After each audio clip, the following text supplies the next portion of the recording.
All right guys, for adjusting these headlights, the process is pretty simple.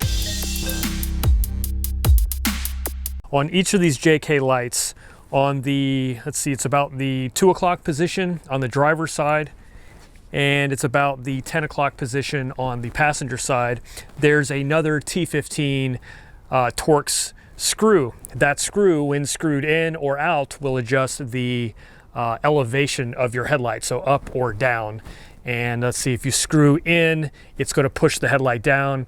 If you screw out, it's going to bring the headlight up.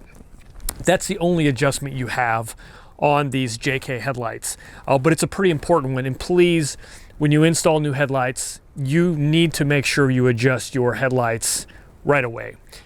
Driving with brighter lights does not mean you have to blind oncoming traffic. These lights are designed in such a way with a very defined cutoff that allows you to adjust that to get just the right height where you can see well but not blind others. Now, I use the standard method of headlight adjustment, which is a 2-inch drop over a span of 25 feet. That's the starting point. If you find you're still getting flashed by oncoming drivers, you may need to lower it just a little bit. A lot depends on how high up your vehicle is. The higher you are, the more drop you're really going to need. For me, that 2-inch over 25 feet seems to be a good spot, and that's generally the industry standard. So how this works is you've got this T15 there. You need one of those skinny Torx drivers to get in there if you want to do it with the grill on, or you can do like I do and cheat, just leave the grill off, and then you can use any Torx bit. The same one I use to install the headlights fits in there fine with the grill off. It's just a little tight squeeze right there. So what I do is I find a flat spot with a wall where you can back up 25 feet. I usually go to the back of a grocery store, look for a nice level spot behind the store, nice big brick wall. I roll up as close as I can get to the wall, and I put duct tape, in this case black Gorilla tape, at the top.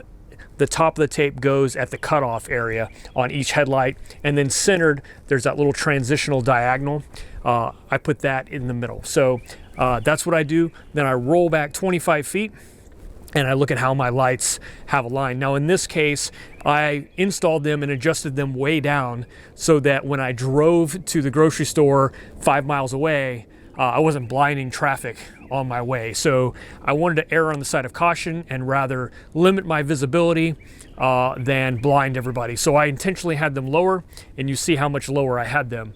But now that I'm 25 feet back, I can raise up, and you see me here starting, raising that up on the passenger side to the bottom of the tape mark. Now it's a 2-inch piece of tape. So if I started with it at the top, now at the bottom is 2-inch lower. So it's a really easy guide for me. So all the way up to the bottom of that, and then the driver's side, I'm going to raise up until it lines up with that as well. And then that's it. So my lights are now adjusted.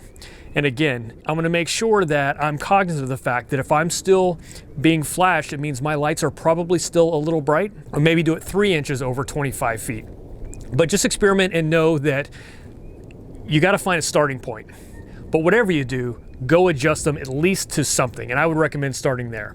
Anyway, guys, that's it. Thanks for watching. I'll catch you on the next one.